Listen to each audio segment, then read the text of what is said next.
Chiara's hands wouldn't stop shaking. The crystal glass slipped from her tray and shattered against the marble floor. The sound echoed through the silent restaurant like a gunshot. Everyone stopped. Every conversation, every fork, every breath. Mr. Castellano looked down at the broken glass, then up at her with eyes like ice. He didn't say a word. He didn't have to. The manager appeared in seconds, his face already red before he opened his mouth. "Do you have any idea what you've done? That glass is worth more than your entire month's salary." Chiara opened her mouth to apologize, but Castellano raised one hand. "No, let her clean it." On her knees, the words hung in the air like poison. Chiara felt every eye in the room turn toward her. Wealthy men in $1,000 suits, women dripping in diamonds. All of them waiting to see if the black girl would get on her knees. She looked at the floor, looked at the shattered crystal, looked at the man who thought her dignity was negotiable. "I'll clean it," she said quietly, "but I won't kneel." The manager grabbed her arm hard enough to bruise. "You'll do what Mr. Castellano says, or you'll never work in this city again." Chiara pulled her arm free. She was done apologizing for existing, done making herself smaller so other people could feel bigger. "Then I guess I'm done here." That's when she heard the footsteps, heavy boots on marble, slow, deliberate, the kind of walk that makes dangerous men move out of the way. The entire restaurant seemed to hold its breath. A man crossed the dining room like he owned it. Maybe he did. Black suit tailored so perfectly it looked like a second skin. White shirt open at the collar. A scar running from his jaw to his ear. Eyes darker than midnight and twice as dangerous. Marco Santoro. Everyone knew that name. Even Chiara, who barely had time to read the news between her 3 jobs and her mother's medical bills. He walked straight to their table and stopped 2 feet from Castellano. "Repeat what you just said." His voice was quiet, too quiet, the kind of quiet that comes before violence. Castellano's face went white. "Mr. Santoro, I didn't know you were here tonight. Repeat it." Marco didn't blink. "You told her to kneel. If you want to see how this night ends, subscribe and comment where you're watching from. Your support brings more stories like this to life." Chiara Davis woke up at 4:30 every morning, had been doing it for 3 years straight. The apartment in the Bronx was freezing because the landlord wouldn't fix the heat. She checked on her mother first, always. Regina Davis was sleeping, her breathing labored from the pneumonia that never quite went away. The medical bills were stacked on the kitchen counter like a monument to everything Chiara couldn't fix. She had 3 jobs. Cleaning offices from 5 to 9, cashier at a grocery store from 10 to 3, waitress at Stella's from 6 until midnight, 23 years old with a business degree from a community college nobody respected and a resume nobody read. "You're overqualified," they said, which meant you're black and poor and we don't want you. So she cleaned and scanned groceries and served wine to people who looked through her like she was invisible. That night, Chiara arrived at Stella's at 5:45. The manager, Vincent, looked her up and down like he always did. "Your uniform is wrinkled." "I ironed it this morning." "Well, iron it better. You're on Section 3 tonight, VIP clients. Don't embarrass me." Chiara nodded and tied her apron. Section 3 meant big tips. It also meant entitled men who thought money bought them permission to be cruel. She could handle it. She'd been handling it her whole life. The dinner rush started at 7. Chiara moved through the tables like a ghost, refilling water, taking orders, smiling when expected. Table 12 ordered the most expensive wine on the menu. Chiara brought it carefully, showed the label, poured a taste for the host. Mr. Castellano was a regular. Real estate developer. The kind of man who owned half the city and treated the other half like it existed for his entertainment. He swirled the wine, sipped it, nodded. Kiara poured for the rest of the table. She was setting down the bottle when someone bumped her from behind, another server, not looking where he was going. Kiara stumbled, the wine bottle tilted. A few drops, maybe a teaspoon, splashed onto the white tablecloth near Castellano's plate. It wasn't on him, wasn't even close. But he looked at those drops like she'd spit in his face. Unacceptable. His voice was cold. Precise, Kiara. I'm so sorry. I'll get a new tablecloth right away. You'll do more than that. Vincent appeared like he'd been summoned. Mr. Castellano, my sincerest apologies. This server will be dealt with. The wine didn't touch him, Kiara said. The words came out before she could stop them. Vincent's face went purple. Excuse me? I said it didn't touch him? It's a few drops on the tablecloth. I'll clean it. Castellano leaned back in his chair, studying her like she was an insect he was deciding whether to crush. You think you can talk back to me? I think I can tell the truth. The restaurant had gone quiet. Other servers had frozen mid-step. Customers were watching now, forks suspended, conversations abandoned. This was entertainment to them, a show. Vincent grabbed Kiara's arm, apologized to Mr. Castellano. Right now, she looked at Castellano, at his cold eyes and his expensive suit, and his belief that he could humiliate her because he had money and she didn't. I'm sorry the tablecloth got stained, but I won't apologize for something I didn't do. Castellano stood up slowly, then apologized properly. On your knees, the words landed like a slap. Kiara felt something crack inside her chest. Not break, crack. The kind of crack that lets light through. She'd spent 3 years bowing, bending, making herself small and quiet and grateful just to survive. She was done. No. Vincent's grip tightened. You're fired, and you'll pay for the wine you wasted. $800. That was 2 weeks of her mother's medication. 2 weeks of pretending everything would be okay. Kiara felt tears burning behind her eyes, but she didn't let them fall. That's when she heard the footsteps. The entire restaurant turned. Marco and Santoro walked through the dining room like Moses parting the Red Sea. Servers pressed themselves against walls. Customers looked down at their plates. Vincent let go of Kiara's arm so fast she almost stumbled. Marco stopped between her and Castellano. His shoulders were broad enough to block her view completely. Repeat what you just said. Castellano recovered faster than Vincent did.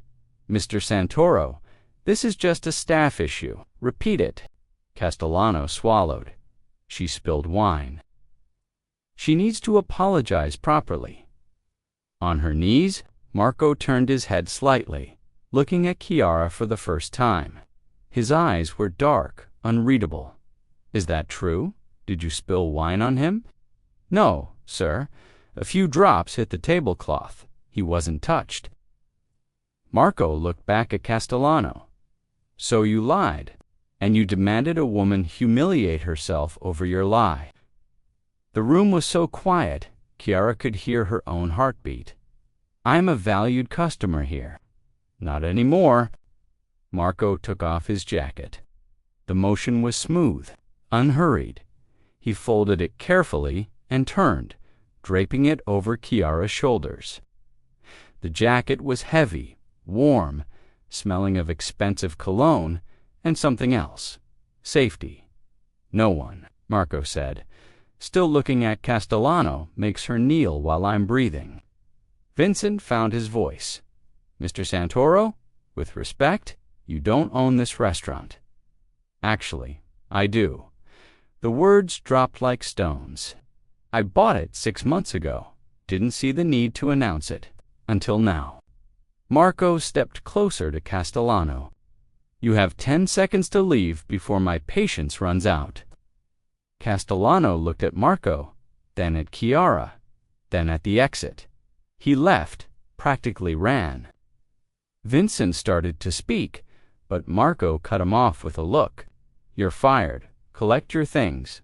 But I've been here 12 years, and you spent 12 years learning nothing about respect. Get out." Two men in dark suits appeared from nowhere and escorted Vincent toward the back. The restaurant was silent except for the sound of Chiara's breathing. Marco turned to her. "What's your name?" "Chiara." She barely recognized her own voice. "Chiara Davis. Chiara."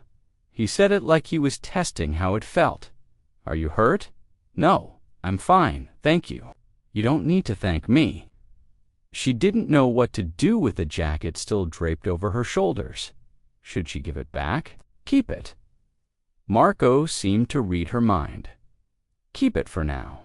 You're in shock." "I'm not in shock. I'm angry. Good anger is better than fear."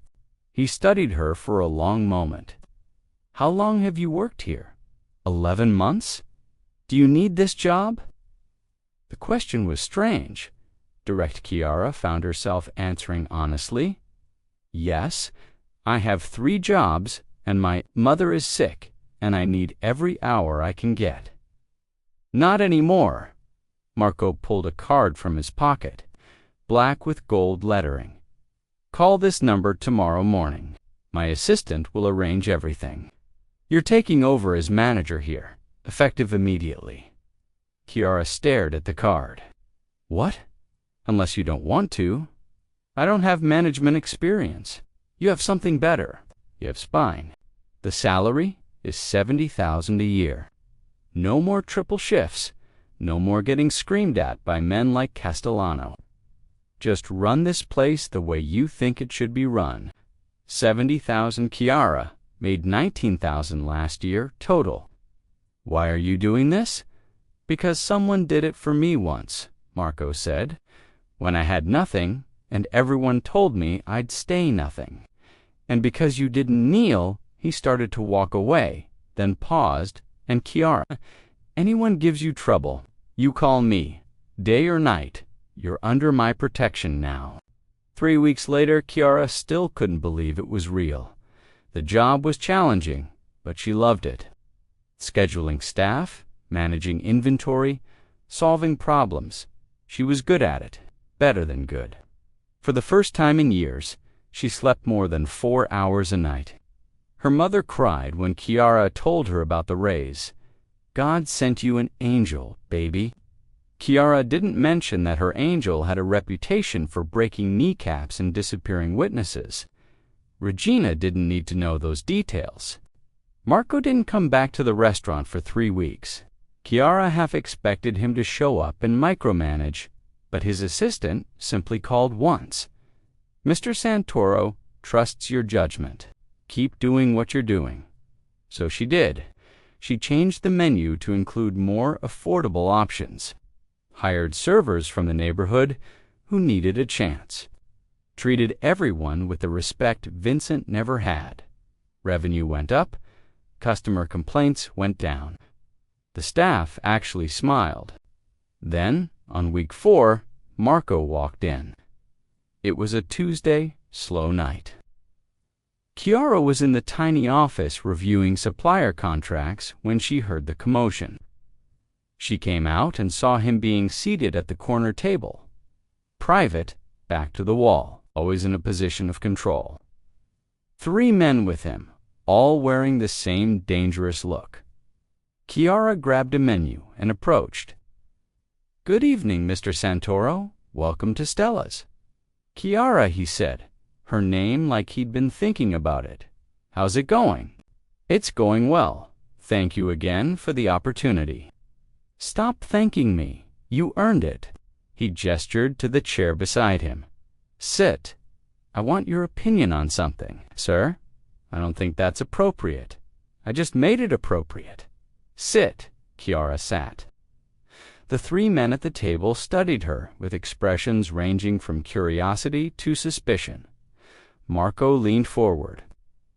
You studied business administration, right? How did you know that? Yes, community college. And you grew up in the Bronx. Your mother worked 2 jobs to keep you in school. You graduated top of your class, and nobody would hire you. Kiara's throat tightened. How do you know all that? I don't invest in people without knowing who they are. Marco's eyes were intense, focused completely on her. I'm opening another restaurant, different neighborhood. I want it to serve the community, but I need it to survive. How would you structure it? Kiara thought for a moment. Sliding scale, pricing based on income, partner with local farms for fresh ingredients, hire from the community and train them. People don't want charity. They want opportunity and respect. Marco smiled. It was the first real smile she'd seen from him. You just described exactly what I wanted to do, but couldn't articulate. He looked at the other men. She stays. One of them frowned. Marco, you sure about this completely? Marco turned back to Kiara. I want you to manage the new place. I'm already managing here. So we'll hire someone for here, and you'll oversee both. Double the salary. Marco, I can't. Why not? Because I don't understand why you're doing this. Why me? Because I see you, he said simply. And you deserve more than the world has given you. After that night, everything changed. Marco came to the restaurant 3 or 4 times a week. Always asked Kiara to sit with him, discuss plans for the new place. Sometimes they talked for hours about business, about the neighborhood, about what it meant to build something that mattered. Kiara tried to keep it professional, but it was impossible not to notice things. The way Marco listened when she spoke, really listened. The way his eyes softened when she mentioned her mother. The way he looked at her when he thought she wasn't watching. And the way he protected her. One night, a drunk customer made a comment about Kiara's body. Before she could respond, Marco was there.